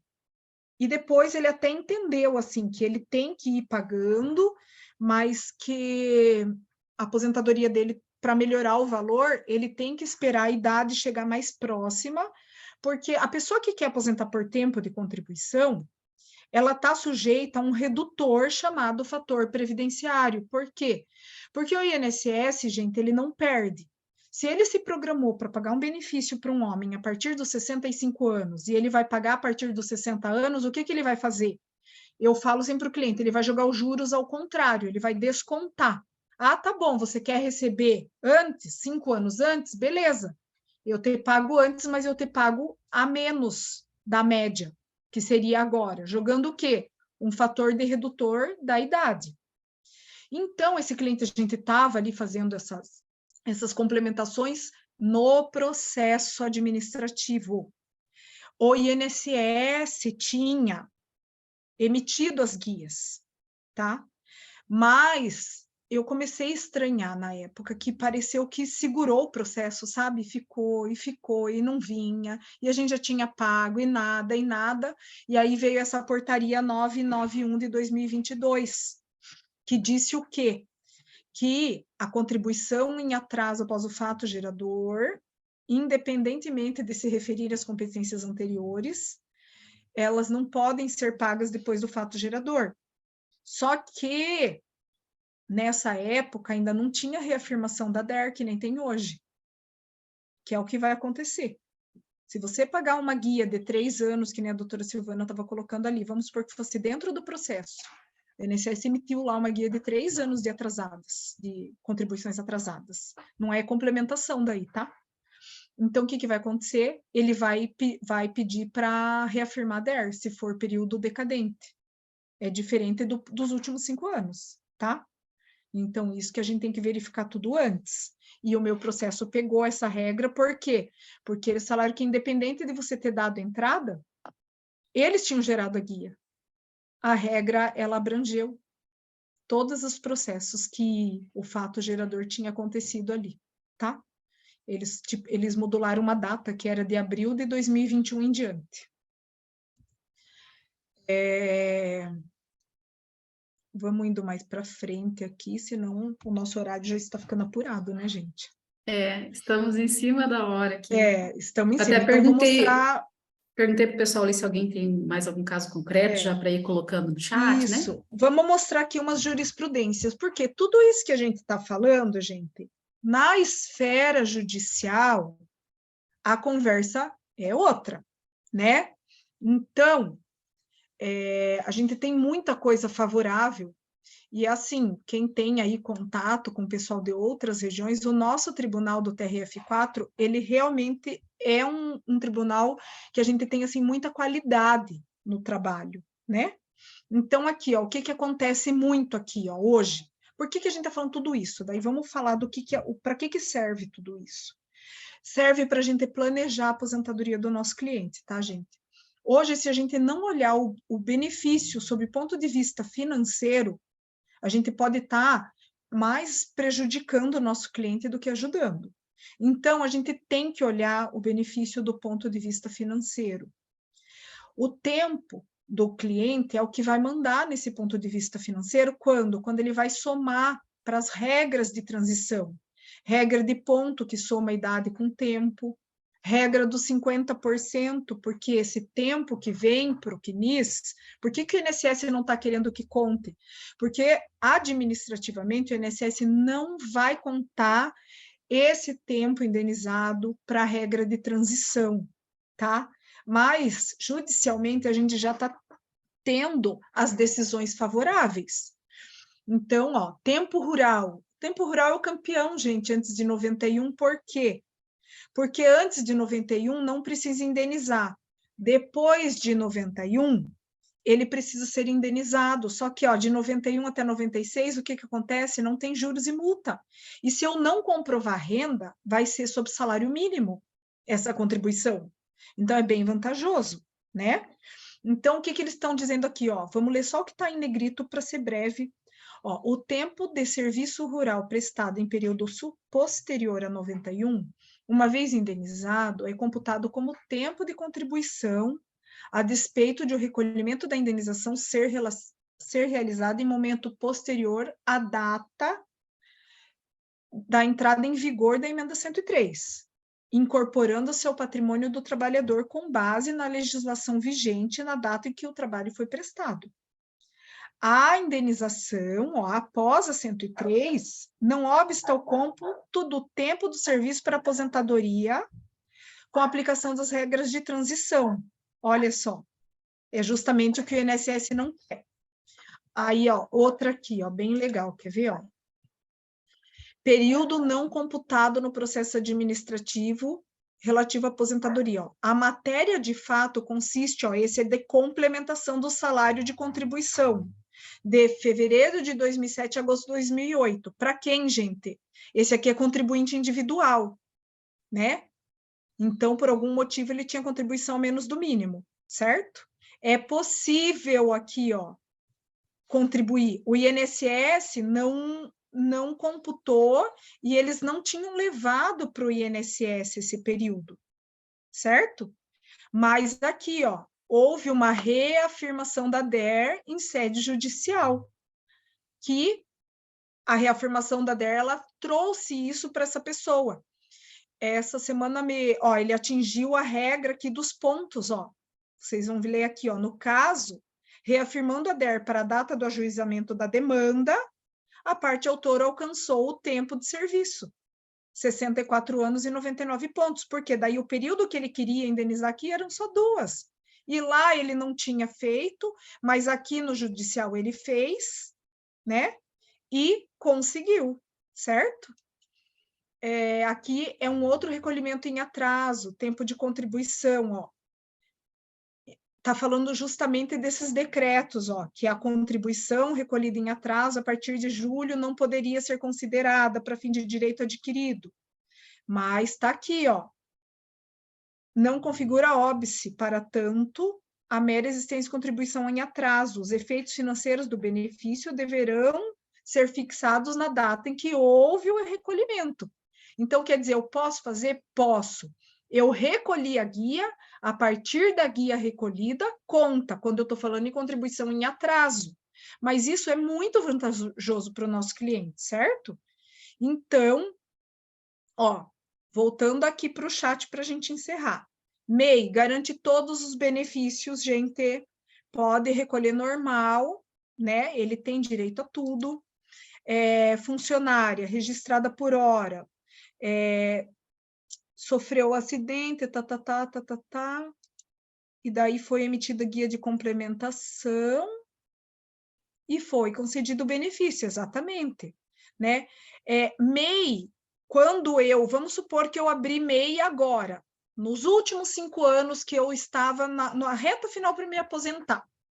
E aí eu abri uma MEI, só que eu tenho um período de contribuição bem grandão e eu poderia me aposentar por tempo de contribuição. Então, o que eu posso fazer, gente? Esse a lei permite. Eu posso complementar a contribuição do MEI dos 5% para o 20%. E aí eu me aposento por tempo. Esse tempo conta, tá? Então, vai complementar e vai contar, certo? Doutora Bom, Bianca, gente, e essa complementação daí desse recolhimento, né, abaixo do mínimo para fins de tempo de contribuição, qual que é o prazo que a parte pode recolher? Então, ficou lá todo esse período recolhendo só no MEI, na guia simples. E aí, qual que é o período, como que funciona? esse você pode complementar dentro do processo de concessão. Quando o INSS vê ali, na hora que a gente faz o pedido, que a pessoa pretende pedir uma aposentadoria, ou na regra dos 50%, é aposentadoria por tempo, né? Então, o INSS ele já despacha informando que tem um período e se a parte pretende complementar essas guias. Eu estou até com um caso assim, tá? Que é um empresário, ele tem um lavacar, e agora os 3 últimos anos dele, ele está no MEI. E aí ele vai complementar. Daí eu vou deixar sendo o salário mínimo, porque o MEI, ele não pode ter contribuição acima lá do mínimo, acho que agora é 80 mil por ano, né, para o MEI. Mas eu não vou comprovar renda para ele. Por quê? Porque financeiramente eu não preciso comprovar renda para esses 20%, porque o MEI você complementa para o salário mínimo mesmo. E não vai fazer diferença, vai fazer diferença no quê? No tempo. Ele vai poder se aposentar, certo? Então, é o que vale a pena para ele, foi assim que a gente fez. Daí a gente faz dentro do próprio processo, porque não vai ter problema de reafirmação da DER, tá? Certo, gente? Eu quero ir para o finalmente, quero saber se alguém tem mais alguma pergunta ou alguma coisa que eu não vi aqui no chat, que quer perguntar. Eu acho que talvez é importante também, como você colocou, né? No momento de fazer a análise desta pertinência do recolhimento, dessa complementação abaixo do mínimo, fazer o planejamento previdenciário.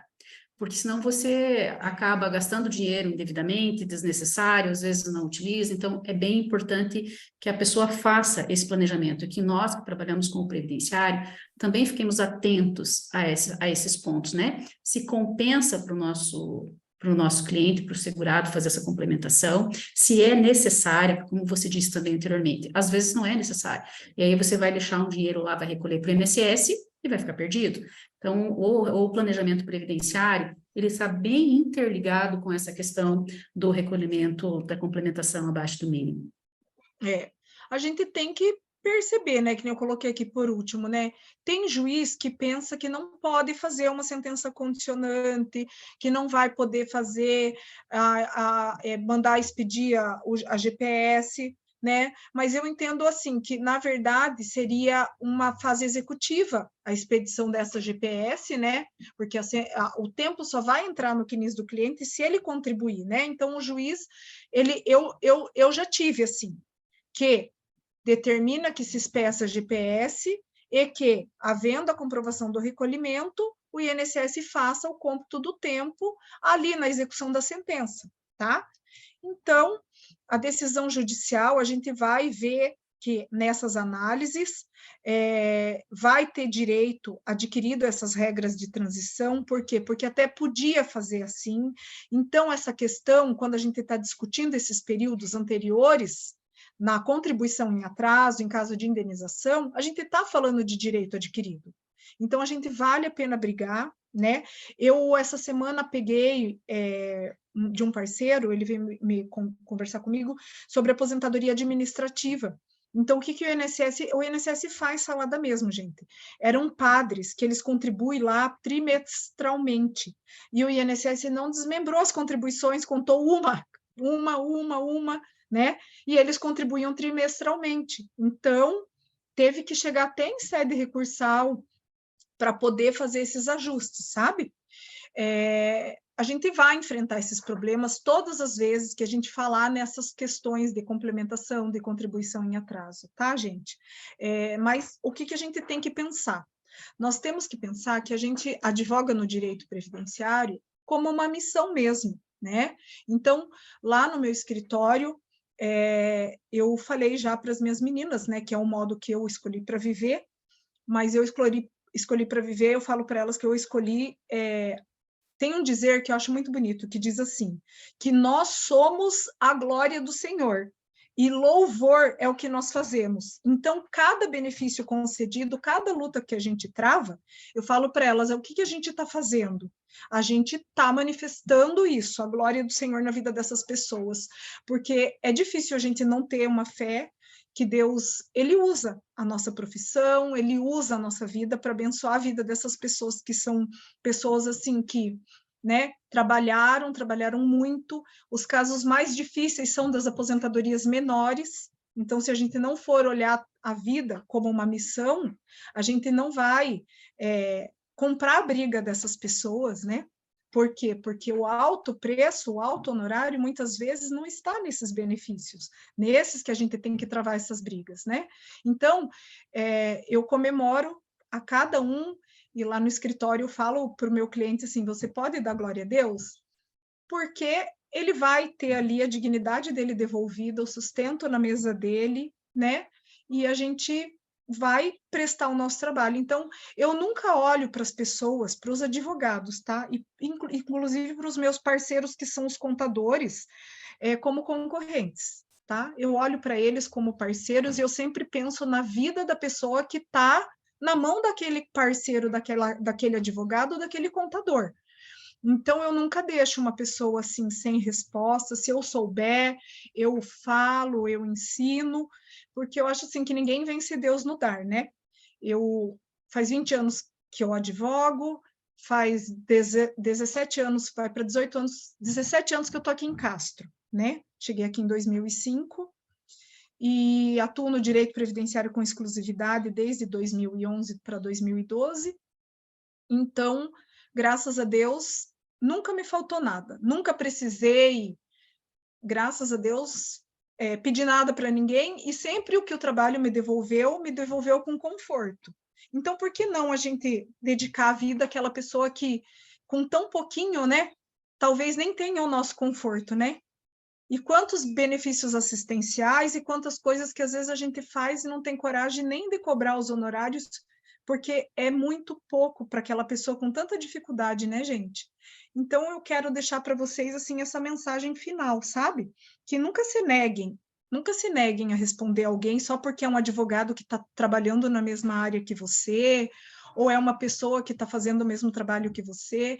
Eu sou bem feliz de ter deixado hoje pessoas que atuam no previdenciário, que trabalharam comigo, que eu contribuí de alguma forma, né, para que elas estejam trabalhando, e fico feliz porque eu falo assim, não, se essa pessoa me perguntou, ou a pessoa que vai ser atendida vai ser bem atendida, né? A gente tem que confiar no trabalho que a gente faz, no estudo que a gente faz, e eu acho que cada pessoa que passa pela vida da gente é uma oportunidade, né?